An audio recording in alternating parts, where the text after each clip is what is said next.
Howdy. Welcome to the Tony DeGonia Show. We're coming to you straight out of East Texas. So find you a spot where you get some good signal, grab you a glass of sweet iced tea, and get ready, because we're jumping in feet first.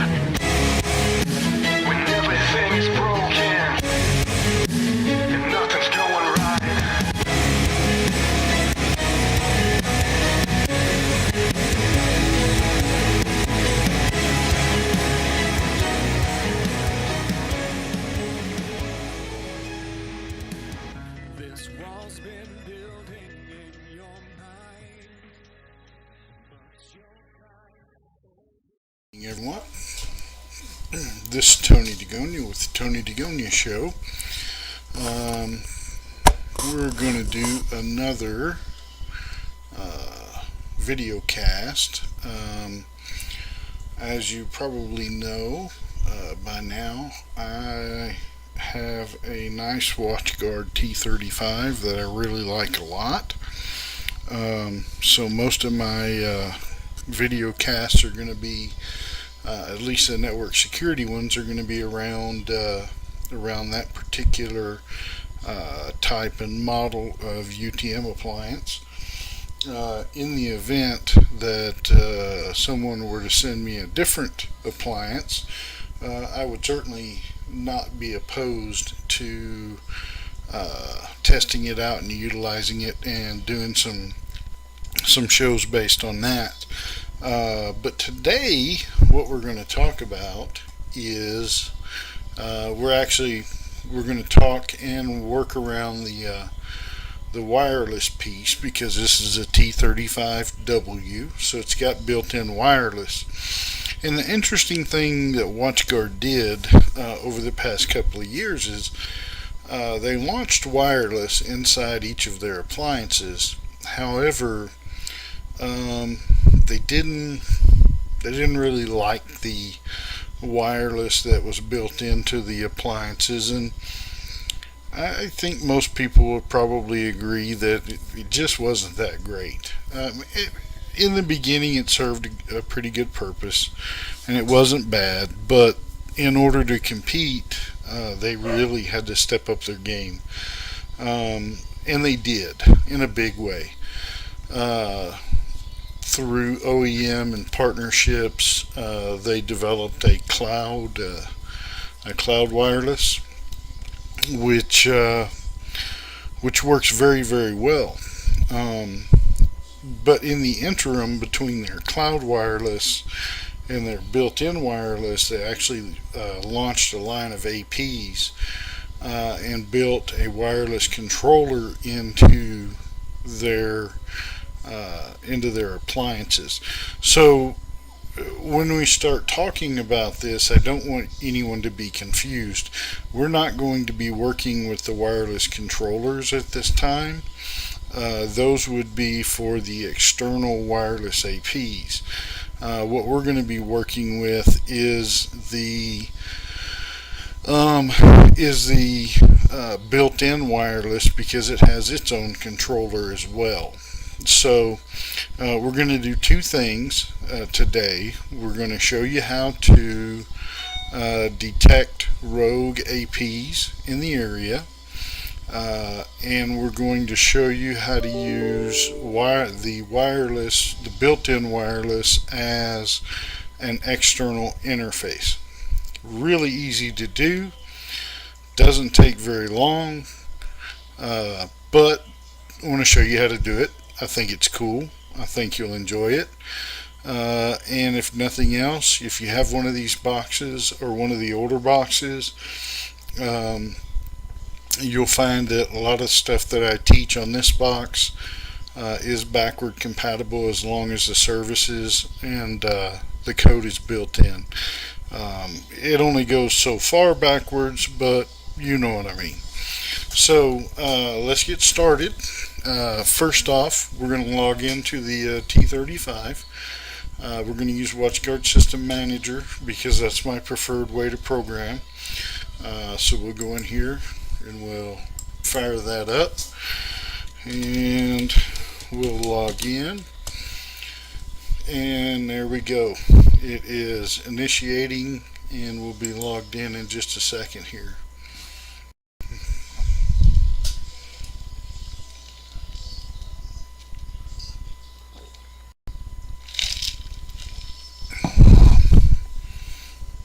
Or so I think we will. There we go. Now from here we can see that it's a T35W. We're running Fireware OS 12.1.3.b 563398, which is the latest version, at least as far as I know. I checked on the website a couple days ago and they hadn't upgraded since then. So we've got a wireless radio. Currently it's disabled. And so we are good to go there. Now, where you go to find the wireless is you actually go into the policy manager, and we'll pull that up as well. We're going to go ahead and pull up our Firebox system manager, and we'll put these on the same screen. I'm not too concerned. We can see them both on one screen, I believe. Let's see here, and then we'll go to network, and when you look you'll see wireless. That's the built-in wireless, and then you'll see gateway wireless controller. I'm going to open that up right quick. If you had APs, then you would be able to go and set up the APs with the AP passphrase and everything, and then it would automatically detect the APs as you plugged them in, and they would sprinkle back to the firewall, and you'd see them. But since we don't have any of those APs, we're going to close this out. I just wanted to show it to you right quick, and we're going to go back to network and wireless. And so this is where we do all the dirty work. If we were going to enable the wireless for an AP and just use the wireless off of this firewall, then we would turn on enable wireless, and then we could turn on the access points. This would be access point 1, access point 2, and access point 3. So these access points, you'd have to tell them that they're either trusted, optional, custom. You can make them a part of a bridge. You could assign them as a VLAN, or you could disable them like they are now. So if I were going to build a wireless AP out of this, then I would tell it to be trusted. I've already got some pool addressing in there, so I'll go ahead and use the same IP scheme. /24, it's a class C, and then I would go over here and I would tell it to broadcast the SSID, or I could tell it to not to. That's entirely up to you if you don't like broadcasting your SSIDs. Some people don't. Some agencies that use these boxes are not allowed to broadcast SSIDs, and that's fine. WPA2 with PSK, or you could run WPA Enterprise, WPA2 Enterprise, or WPA2 Enterprise. Never, ever run shared key or open system on these boxes with these particular APs, because once you do, you open yourself up to being hacked, and it is bad when that happens. I hope I got enough bads in there for you to understand that. So in this case, we just run WPA2 with PSK, and we'll run AES because I prefer just AES. And then if we wanted to have a MAC address list or an access control list, we could set up MAC addresses and name them or restrict them, that sort of thing. But we're not going to worry about doing that right now. As a matter of fact, we're going to undo all of this stuff, and we're going to tell this that we're not going to run an access point because we don't want to. So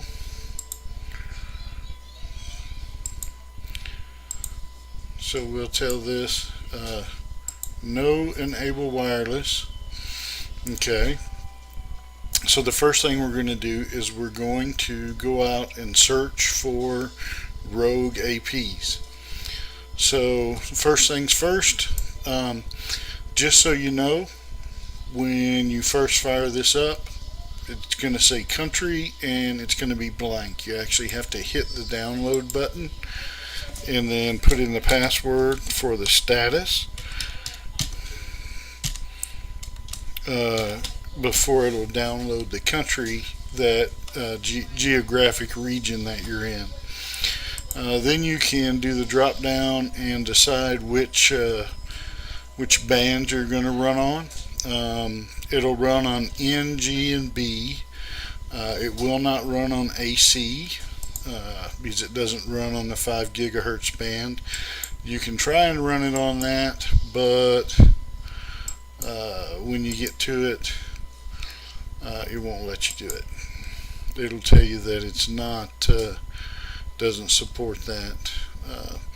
We'll leave it there and see what happens, but I'm 99% sure that's what's going to happen. So we'll leave it on 802.11n and 802.11ac. We'll leave the channel for auto. The channel width is 20 megahertz. Transmit power is auto, and we'll leave our fragmentation and RTS thresholds the same. We'll go ahead and enable WPA, WPA2 vulnerability mitigation, and then we're going to enable rogue access point detection. And I've already put in a couple of APs that I have here. You might remember these from our last video. We'll take this one out because we're going to use this one for something else in a few minutes. We'll enable logging for reports. We'll look at this. We can set this to where it runs on a schedule because you don't really want to run this all the time, but we could if we wanted to. Run this all the time. Say we were in an area where folks were using Raspberry Pis a lot and stuff like that. Then we could scan for our own SSID and then a different MAC address, and that would tell us if something came up. So we'll tell this one to always scan. And we'll say OK, and we'll go to our traffic monitor over here, and we will leave this like it is. We can take a look here. Matter of fact, we'll leave it like this because I think this is the best way to see this, because we see all the traffic coming through. And then we'll configure. We see this, we see the schedules. We'll leave the schedules for always. We've got our session set up. Now ideally this is designed to work with either the WatchGuard Dimension product, which is a monitoring platform, which I will be doing a video on a little later on. Or it's designed to work with the old logging platform, because what happens, what we've told this to do is we've told it for notification to send a pop-up window, and so in that application it would actually make a pop-up window pop up and tell us that there's a rogue AP. The other thing we could tell it to do is send an email. However, emails are not generated directly out of the Firebox. They're generated out of the logging and monitoring software. So we're not going to see any pop-up boxes or emails come in, but what we'll see is we'll see over in the logs where the commands were sent. So we're going to watch for that over there. Okay, and let's add one more of these. We'll say the ingenious ESR 1750.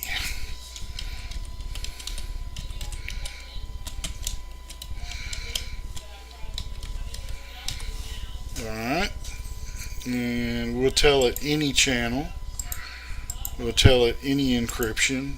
If we were going to do WPA, then we could set up authentication and algorithms and things like that. But there's no need to do that right now. We're just doing a basic test. Okay, so we got this set up, we got that set up. Our logging is done, and our email pop-up, or we could send SNMP traps as well. If you had an SNMP box where you were pulling SNMP traps, then we could send that in, I believe, version 1, 2, or 3. So we'll leave that there, leave that there. Now we're going to save, and we'll save this, and here we go. Bob's your uncle. And there we go, and it's been saved. And looky there, if you see here, the database has been modified, and when we start looking down here, we see scan started for wireless AP detection.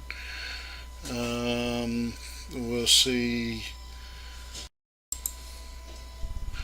the further we go down,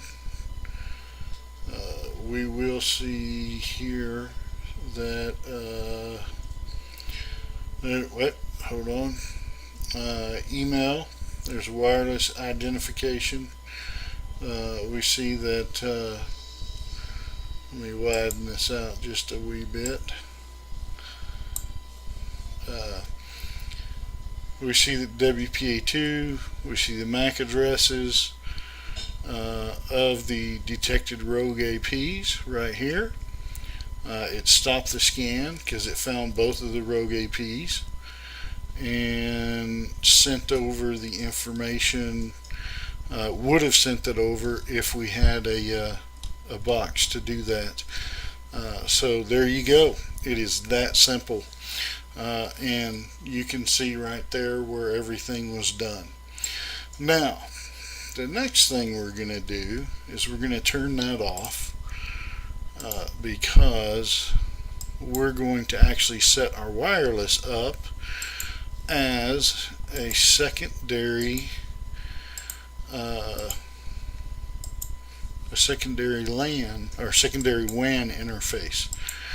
Alright, so I'm going to go in here and clear all this out, and schedules, put this all back to default, and it did let us set it up on 5 gigahertz, surprisingly. So we're not going to sweat that though. We'll do this 802.11n, 11g, and 11b. And before we do this, I'm actually going to switch my internet connection over and run through the WatchGuard itself.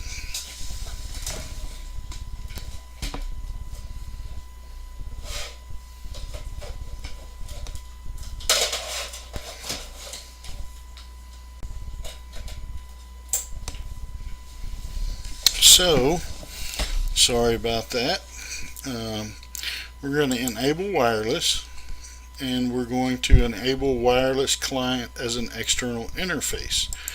So we'll configure, and we'll enable wireless client, as an external interface. WatchGuard wireless client. We can set it up for DHCP, which would be the best thing to do. Automatically obtain IP address, and we get all that done.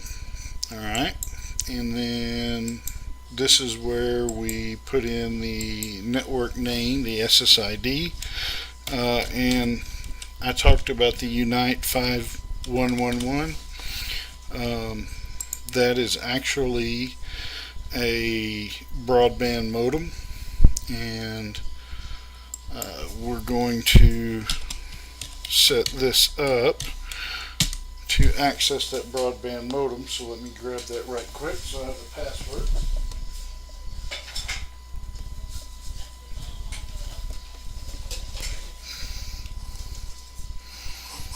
And so here's the password.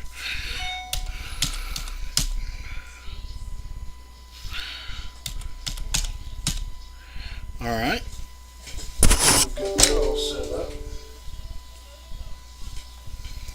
and we'll click OK, and just double check everything.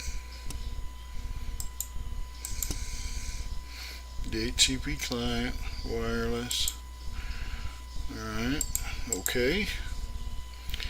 And then OK. And then from here, we're going to go look at the configuration. And we have an ATH0 wireless, WatchGuard wireless client. We're going to configure that. Just make sure it's all set up. And that's all good to go. And then we can go up here and look at our multi-WAN, and we can enable the link monitoring, external interfaces. We'll do that in just a second. We've got to save this first.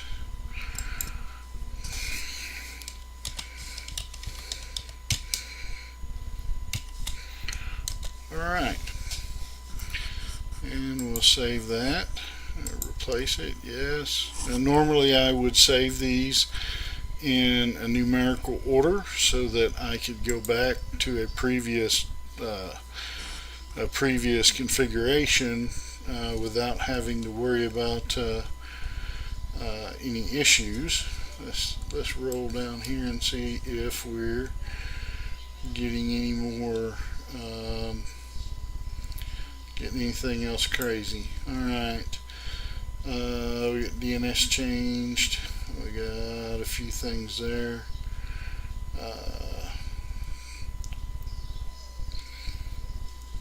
The system time changed. Alright, so now let's take a look. And we've got a couple of things here, it's all the same. And we'll take multi-WAN.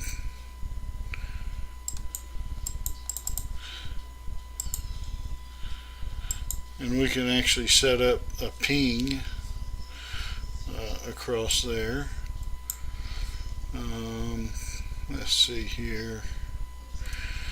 Let me move this out of the way and make sure that we've got everything that we need all set up and running. Let's see, interfaces. Okay, country United States, it's all set up.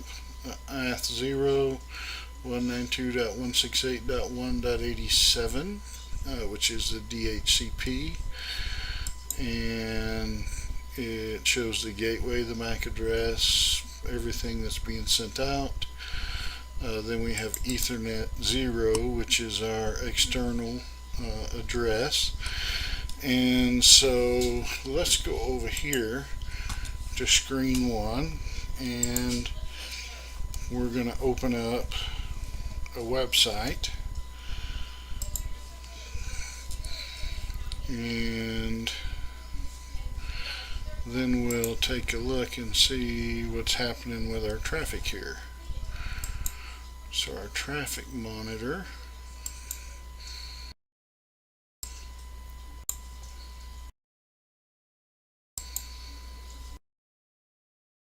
and we are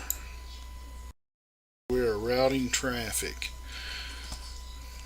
Now, as we take a look, we have Ethernet 0. We have WatchGuard Wireless Client, and we're going to unplug Ethernet 0 and watch it go down. Oh no, it went down.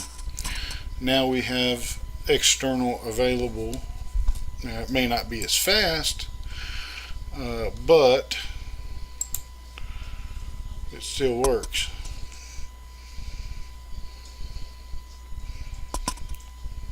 Looky there.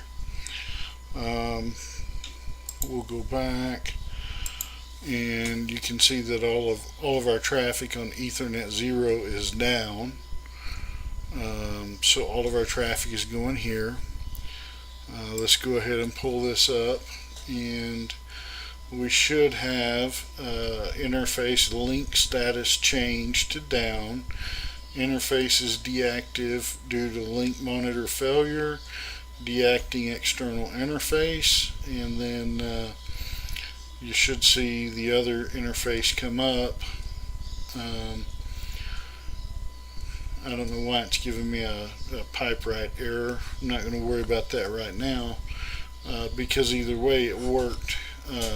Sometimes these throw funny errors, and there's no real understanding as to why they're throwing them unless you take it all through tech support, and sometimes that's they have great tech support. I'm not knocking that, just sometimes it's not worth the trouble just to find out that it was something that you really didn't care about to begin with. So here's our WAN and our tunnel, and we'll go to the Tony DeGonia show.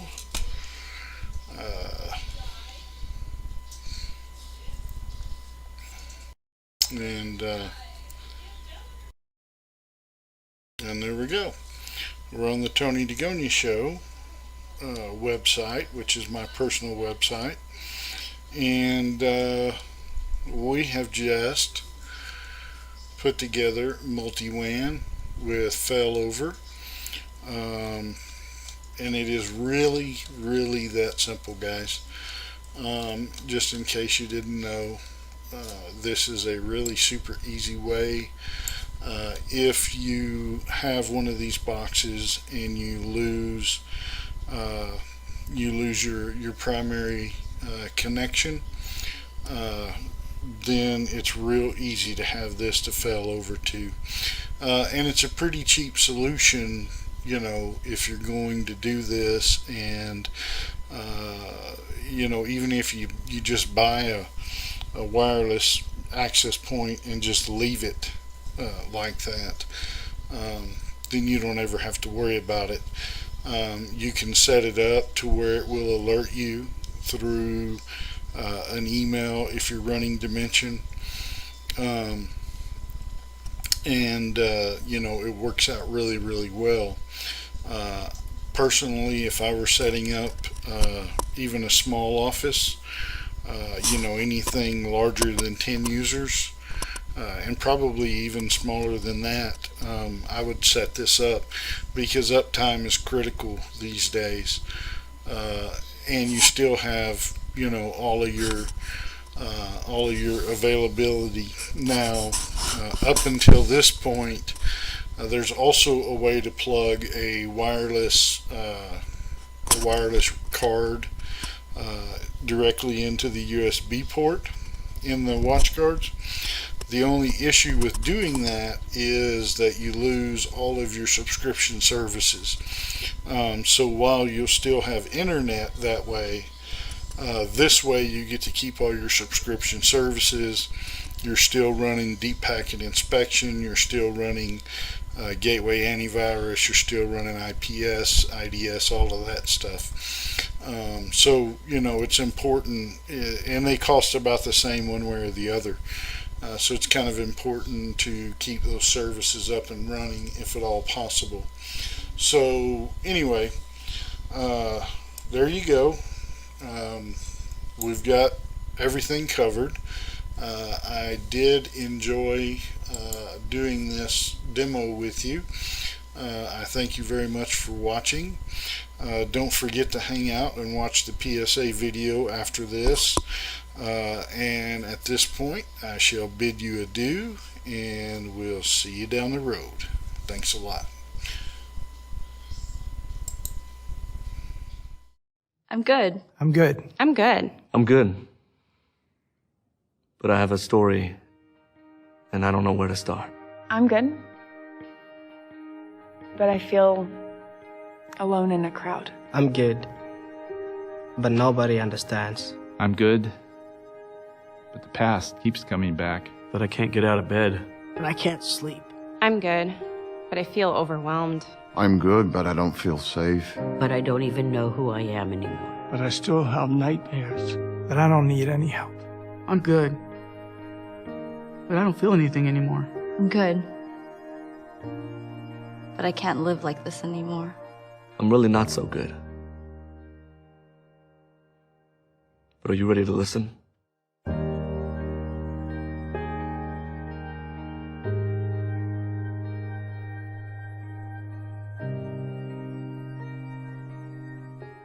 Well, y'all, looks like the show's over. So check us out on our website, www.tonydegonia.com. Then click on the Tony DeGonia Show button at the top of the page. You can also check us out on YouTube, iTunes, Google Play, Podbean, or Spotify, or any of our social media outlets, which you can find on our website at www.tonydegonia.com. Hey, thanks for listening in, and we'll see you down the road.